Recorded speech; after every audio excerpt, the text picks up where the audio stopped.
കേരള കത്തോലിക്ക സഭ നവീകരണ പ്രസ്ഥാനം KCRM സംഘടിപ്പിക്കുന്ന സ്നേഹസംഗമം മാർച്ച് 29-ന് പാലാ സൺസ്റ്റാർ കൺവെൻഷൻ സെന്ററിൽ വെച്ച് നടക്കും.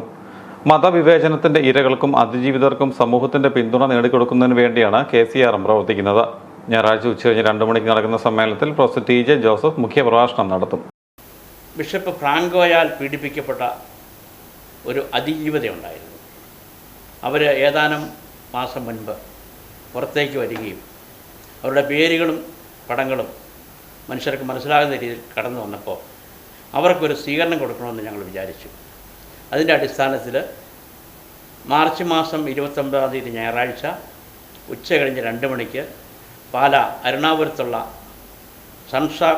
സൺസ്റ്റാർ കൺവെൻഷൻ സെൻറ്ററിലാണ് ആ സമ്മേളന പരിപാടി ആസൂത്രണം ചെയ്തിരിക്കുന്നത്.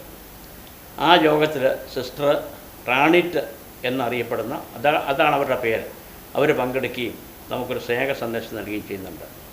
ആ യോഗത്തിലേക്ക് ആളുകളെ ഞങ്ങൾ ക്ഷണിച്ചിട്ടുണ്ട്. ആ ക്ഷണത്തിന് ഒരു പ്രത്യേകതയുണ്ട്. ഞങ്ങൾ പത്രമാധ്യമങ്ങളിലൂടെയും സോഷ്യൽ മീഡിയയിലൂടെയും ഇതൊക്കെ പറഞ്ഞതിൻ്റെ അടിസ്ഥാനത്തിൽ പങ്കെടുക്കുന്ന ആളുകൾ മുൻകൂട്ടി പേര് രജിസ്റ്റർ ചെയ്യണമെന്ന് ആവശ്യപ്പെട്ടിട്ടുണ്ടായിരുന്നു. അതുകൊണ്ട് ഞങ്ങൾക്ക് നിരവധി ആളുകൾ പേര് നൽകുകയും അവർക്ക് പങ്കെടുക്കാൻ ഞങ്ങൾ ആദ്യം വിചാരിച്ച ഹാളിന് ഇടം പോരാതെ വന്നതുകൊണ്ടാണ് കൺവെൻഷൻ സെൻറ്ററിലേക്ക് മാറ്റുന്നത്. അത് മാറ്റിയതാണ് ഇപ്പം വന്നിരിക്കുന്നത്. ഫാദർ അഗസ്റ്റിൻ വട്ടോളി ആമുഖ പ്രഭാഷണം നടത്തും. സിസ്റ്റർ റാണിറ്റിന് സ്നേഹഹാരം അണിയിക്കും. KCRM സംസ്ഥാന പ്രസിഡന്റ് ജോർജ് ജോസഫ് സമ്മേളനത്തിൽ അധ്യക്ഷനായിരിക്കും. സെക്രട്ടറി ആൻഡോ മാങ്കൂട്ടം, ട്രഷറർ മാത്യു തറക്കുന്നൽ എന്നിവർ സംബന്ധിക്കും. ആൻഡോ മാങ്കൂട്ടം, മാത്യു തറക്കുന്നൽ എന്നിവർ പാലായിൽ നടന്ന വാർത്താ സമ്മേളനത്തിൽ പങ്കെടുത്തു.